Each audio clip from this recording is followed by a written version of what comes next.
प्रिय मित्रों, नमस्कार। मैं पंडित मार्कंडेय दुबे बोकारो स्टील सिटी झारखंड से अपने यूट्यूब चैनल वास्तु बोकारो दर्शनम के माध्यम से आप सभी का बहुत बहुत स्वागत करता हूं। मित्रों, आज हम आप सबों के समक्ष एक ऐसे टॉपिक को लेकर के हाजिर हैं, उपस्थित हैं, जिसे जानना बहुत ज़रूरी है और वह मुद्दा आज चर्चे का विषय बना हुआ है। पूरी दुनिया उसे देख रही है। लाइव प्रसारण परसों 5 अगस्त को ऑटोमेटिक स्क्रीन पर सबकी टीवी पर दिखाई देगा। लेकिन इसके संदर्भ में हमारे भारतीय ज्योतिषियों का जो मतांतर है, क्या यह सही है? राम जन्मभूमि का शिलान्यास गलत समय में हो रहा है अथवा सही समय में हो रहा है?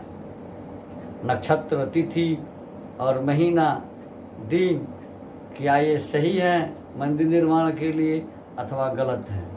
ज्योतिषीय परिप्रेक्ष्य में अथवा शास्त्रीय सम्मत व्यवस्थाओं के परिप्रेक्ष्य में यह गलत है अथवा सही है? इन सारे बिंदुओं पर हम आपको जानकारी देंगे। कारण कि हमारा धर्म सनातन धर्म है। सनातन सदा सत्य के मार्ग पर चलने वाला धर्म है और आदिकाल से ही हमारे ज्योतिषियों, ऋषियों के अंदर मतांतर रहा है। अब यह मतांतर इस युग में इतना विकराल रूप ले चुका है कि ऐसी ही परिस्थिति रही। आने वाले दिनों में किसी का विश्वास नहीं रहेगा, किसी का विश्वास उठ जाएगा ज्योतिष से, धर्म से, संप्रदाय से। अब इस विषय पर हम आपको जानकारी देना आरंभ करें। इसके पहले एक छोटा सा निवेदन है, यदि अब तक आपने हमारे चैनल वास्तु बोकारो दर्शनम को सब्सक्राइब नहीं किया है तो कृपया ज़रूर सब्सक्राइब कर लें, नोटिफिकेशन बेल को दबा लें, वीडियो लाइक करें और अधिक से अधिक लोगों को शेयर करें। मित्रों, 5 अगस्त बुधवार को 2020 5 अगस्त 2020 बुधवार को श्री राम जन्मभूमि का शिलान्यास होने वाला है। देश के सर्वोच्च नागरिक प्रधानमंत्री मोदी जी के द्वारा शिला पूजन का कार्यक्रम रखा गया है। समय दोपहर 12:05 पर। पंचांग के अनुसार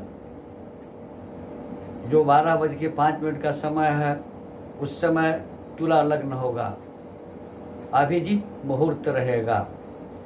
तुला लग्न के लग्नपति शुक्र 9वें भाव में मिथुन राशि में उच्चस्थ राहु के साथ रहेंगे। तृतीय भाव में देवताओं के गुरु बृहस्पति केतु के साथ। चतुर्थ भाव में शनि स्वगृह मकर में। 10वें भाव में बुध और सूर्य की युक्ति।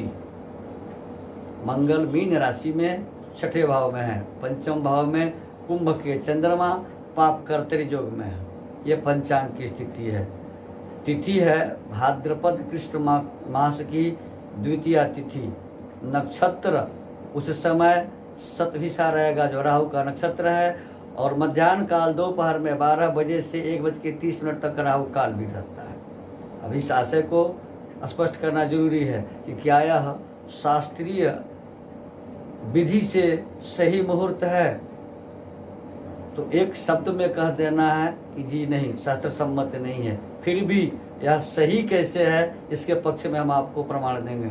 चूँकि यह बिल्कुल सही है, पंचांग इसे अनुमति नहीं देता है, लेकिन धर्मशास्त्र, हमारे वेद, हमारे पुराण इसकी मान्यता देते हैं। और वो कैसे देते हैं वह मैं बता रहा हूँ। इस पूरे सृष्टि को चलाने वाली आदिशक्ति जोग माया, जो स्वयं मुहूर्तों की दात्री हैं, अभिजीत मुहूर्त, जब कोई मुहूर्त नहीं मिलता है तो अभिजीत मुहूर्त का सहारा लिया जाता है। भाद्रपद मास की कृष्ण पक्ष की द्वितीया तिथि को भगवान श्री कृष्ण से पहले योग माया की उत्पत्ति हुई थी, जिसको कंस ने अपने हाथों लिया और वह स्वयं आकाश मार्ग से आकाशवाणी करती हुई विंध्याचल धाम को पहुंच गई। उसी दिन भाद्रपद मास के शुक्ल पक्ष की कृष्ण पक्ष की द्वितीया तिथि को 2 और देवियों की जन्म तिथि है।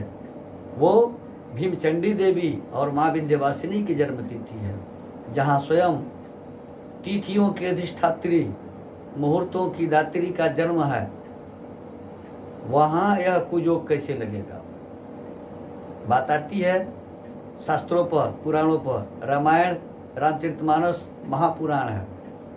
इसी तरह माँ पार्वती को शंका हो गया जब हनुमान जी ने लंका को जला दिया। माता पार्वती जी ने शिव जी से प्रश्न कर दिया कि हे प्रभु, चमड़े और मांस के शरीर में आग लगने से सोना का लंका कैसे जल गया?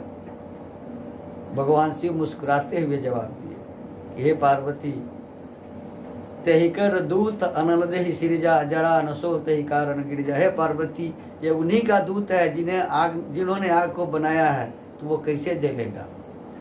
बात वहाँ आती है कि अब उन्हीं का घर बनने जा रहा है जो आग को बनाए, हनुमान से लंका को जलवाए, तो उनके लिए मुहूर्त की क्या जरूरत है? अब आते हैं भगवान श्री राम के जन्म तिथि पर।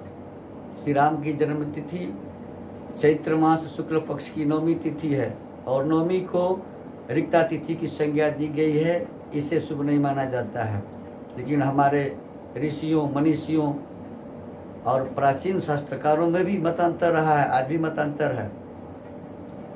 कई ऋषियों ने भगवान श्री राम के जन्म होने के बाद चैत्र मास की 9वीं तिथि को रिक्ता दोष से बाहर कर दिया। ये रिक्ता दोष यहाँ नहीं लगता, बाकी महीनों में लगता है, लेकिन कईयों ने इसे पकड़ के रखा है। अब आप जरा ध्यान से सुने और इस पर विचार करें। अक्षय तृतीया भगवान परशुराम के जन्म की तिथि है, यह शुभ माना जाता है। अक्षय नवमी, वहाँ भी देख लीजिए 9वीं ही है, लेकिन सारे काम शुभ होते हैं, पंचांग दिखाने की जरूरत नहीं है। विजयदशमी, शिवरात्रि, तमाम तरह के मतांतर हैं, हर बिंदु पर मतांतर है। लेकिन जहाँ भगवान श्री राम के जन्मस्थली पर शिलान्यास होने जा रहा है, अगर कोई भी योग न हो तो सबसे बड़ा योग है कि योग माया के जन्म की तिथि है, अवतरण की तिथि है, और मध्याह्न समय में अभिजीत मुहूर्त रहेगा। अभिजीत मुहूर्त में कोई भी कार्य किया जाए वह निष्फल नहीं होता है, फलीभूत होता है, शुभ परिणाम देता है, अच्छे परिणाम देता है। अब इसी में कलयुग की बात है, जिसे जितनी वाहवाही लूटनी है, नाम कमाना है, उल्टे पलटे संप्रेषण करके, संवाद दे करके लोगों को भ्रमित कर देने की व्यवस्था है कि यह कार्य गलत हो रहा है। देश में ऐसे बड़े बड़े ज्योतिषी बैठे हैं जिनका नाम भी कोई नहीं जानता है। उन्हें अपना परचम नहीं लहराना है, पर्चा नहीं छपवाना है, वे बैठे बैठे कार्य करते हैं। जो पंचांग बनाते हैं, कभी वो अपना नाम पेपर में नहीं छपवाते। उन्हें बाहर आने की जरूरत नहीं, वो लोग कल्याण का कार्य कर रहे हैं, सारी तिथियों की गणना कर रहे हैं। ये हल्ला कौन करता है? वही लोग हल्ला करते हैं। मैं एक चीज़ देख लिया, हल्ला कर दिया, गलत मुहूर्त में राम मंदिर का शिलान्यास हो रहा है। देश का सर्वोच्च नागरिक, देश के सबसे बड़े पद के व्यक्ति, प्रधानमंत्री जहाँ पूजन करने जा रहे हैं, वो क्या नादान है, ना समझ है कि आंख बंद करके कभी भी शिलान्यास पूजन करवा देंगे? मित्रों, यह भारत देश है, इसके अनेक नाम हैं। हर चीज़ पर यहाँ टिक्का टिप्पणी करने की व्यवस्था है, सभी स्वतंत्र हैं। लेकिन ऐसी स्वतंत्रता जो अपने धर्म को गाली दे, अपने शास्त्र और वेद पुराण पर प्रश्न चिन्ह लगावे, यह बिल्कुल ही सत्य नहीं है। मेरा निवेदन है कि यदि किसी व्यक्ति को यह बात बुरी लगी हो, कृपया सभ्यतापूर्ण कमेंट लिखेंगे, असभ्य हो करके कमेंट लिखने की कृपा न करें। कारण कि ऐसे ही अगर चलता रहा, ऐसे ही हम लोग ज्योतिष की जो हाथ तोड़ करके, टांग तोड़ करके व्याख्या करते रहे, तो आने वाले समय में ज्योतिष पर से लोगों का भरोसा उठ जाएगा। क्योंकि हमने कई ज्योतिषियों के पत्राचार पढ़े, पत्र में निकले हुए थे, समाचार पत्र में निकले हुए थे कि यह गलत है, यह सही नहीं है। वाराणसी के विद्वानों तक की चर्चा कर दी गई थी, लेकिन मैंने तो नहीं देखा कि किसी टीवी सीरियल पर, किसी नेशनल चैनल पर वाराणसी का कोई विद्वान आकर इस पर व्याख्या दे रहा हो।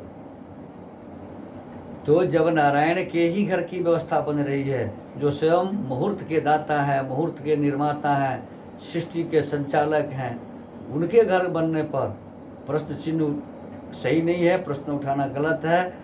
अंत में हम पुनः एक बार निवेदन करेंगे कि यदि किसी सज्जन को यह बात गलत लगी हो तो कृपया अभद्र कमेंट न करें। धन्यवाद।